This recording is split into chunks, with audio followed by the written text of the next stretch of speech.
So I pose this question once more. Are we bonded on the basis of love, or are we bonded on the basis of codependency? And if we are bonded on the basis of love, does this love continue throughout the relationship that a parent and or child or sibling share with one another? Or does this love soon become a codependency? And vice versa. Because for some people, I don't believe love ever comes. There's just this undying responsibility, this undying obligation that is to be bestowed unto another. How come you ain't never liked me? Like you? Who the hell said I got to like you? What law is there say I got to like you? Want to stand up in front of my face and ask a damn fool-ass question like that? Talking about liking somebody. Come here, boy, when I talk to you. Troy states that it is his job, it is his responsibility to take care of his family. His son lives in his house, sleeps on his bedded cloth, fills his belly up with his food because that is his son. Corey is Troy's flesh and blood. And he does all this not because he likes Corey, but because it is his duty to take care of Corey. He feels as if he owes his responsibility to Corey. I asked you a question. What law is there say I got to like you? None. All right, then. Don't you eat every day? Answer me when I talk to you. Don't you eat every day? Yeah. Nigga, as long as you in my house, you put a sir on the end of it when you talk to me. Yes, sir. You eat every day. Yes, sir. Got a roof over your head. Yes, sir. Got clothes on your back. Yes, sir. Why you think that is? Because of you? Hell, I know it's because of me. But why do you think that is? Because you like me? Like you. Troy further clarifies his previous statement by suggesting that Mr. Rand doesn't have to like him to pay him. It's what he is due. It's what he is owed. He's given everything that he had to give to his son, he feels. He gave his son life. And liking him, liking Corey, it wasn't part of the bargain. He suggests that Corey never go through life worrying about if someone likes him or not, but rather making sure that he's doing right by himself.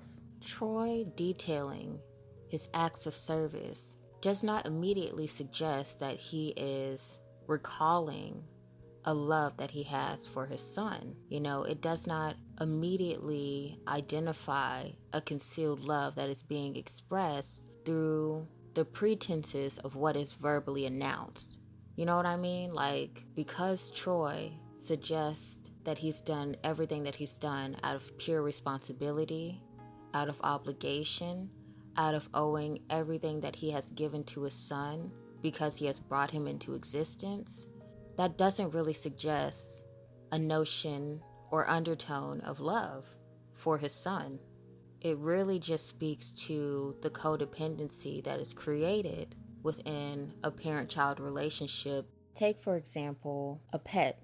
When you are thinking of integrating a pet within your own life, that pet is a part of your life, whereas for that pet, you are the entirety of their existence. Everything that is them is you.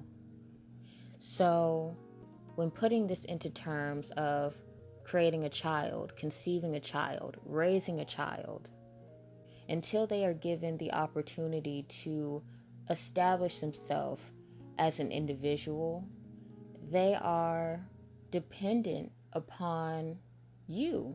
Yes, they are granted certain choices within their adolescent life, like a parent may test a jar of baby food with their child. They don't want the peas, they like the mangoes, so they receive the mangoes by, indicating whether or not this is something that they want to eat or something that they don't want to eat. But just more on a generalized basis, everything about a child in their adolescent phases, in their state of infancy, it's you. It's the mother, it's the father. So really, is this love unconditional or is it conditional, even for the parent? Once that child is created, they are responsible for this life. They are obligated to, the existence of this child. So for them, is it really love or just fulfilling the obligation that they've created for themselves through the birthing of this child, the conception of this child? Even when you think in the tense of conception, a lot of people don't have children because they love children or because they wanted to create an extension of love that they share with their, significant other. A lot of these children are just conceived out of conception. So even thinking in that tense, it's like, okay, well, is it really love? Or is it just codependency that we often bandage with the wording of love? Because honestly, nowhere within the sentiment spoken by Troy is he clearly suggesting nor distinguishing a love for his son. He is simply expressing how it's his obligation, not for the pure sensation of love, but the pure obligation that he owes to his son through his responsibilities as a father. Just because you birthed a child or conceived a child doesn't necessarily mean that you are immediately bonded on the basis of love as you are bonded on the basis of codependency. I've even heard people suggest that when you create your own family and you have other children, there's an undescribable bond, there's an unmatched bond that the siblings share with one another and that the parents share with their children. And that's just not the case. There are a lot of siblings that are connected to one another, yet they share a disconnect with one another. They have never felt connected as brother and sister and or brother and brother. They've been related by the relation of a familial connection, but they've never felt entirely like this indescribable expression of siblingship, if we can even call it that. Even with my brother and myself, we're 5 years apart, so there is a generational disconnect between one another, just given our age, as well as us being opposing sexes. Like, I'm a woman and he's a man, or he is a young man, or a becoming man, however you want to say it. There is a level of disconnect that we do experience within our relationship, although I have been able to identify that I love this child immensely beyond our relational familial bond. Some people just don't feel that way. So I pose this question once more. Are we bonded on the basis of love, or are we bonded on the basis of codependency? And if we are bonded on the basis of love, does this love continue throughout the relationship that a parent and or child or sibling share with one another? Or does this love soon become a codependency? And vice versa. Because for some people, I don't believe love ever comes.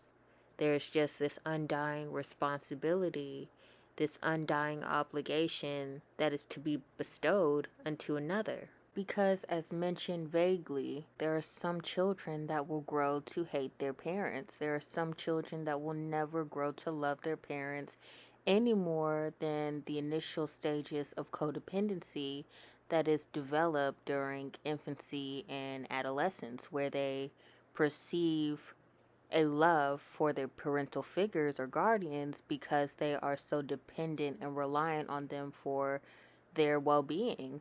And as this child progresses through infancy to adolescence to their pre-teenage stage to being a teenager and a young adult, their parents may grow to hate them as they are individualizing themselves through developing their character. So, it's just really interesting to think of. It's really a crazy concept to digest, but it is very true for various people in this world where children grow to hate their parents and parents grow to hate their children, or they never loved one another to begin with. And the same for siblings.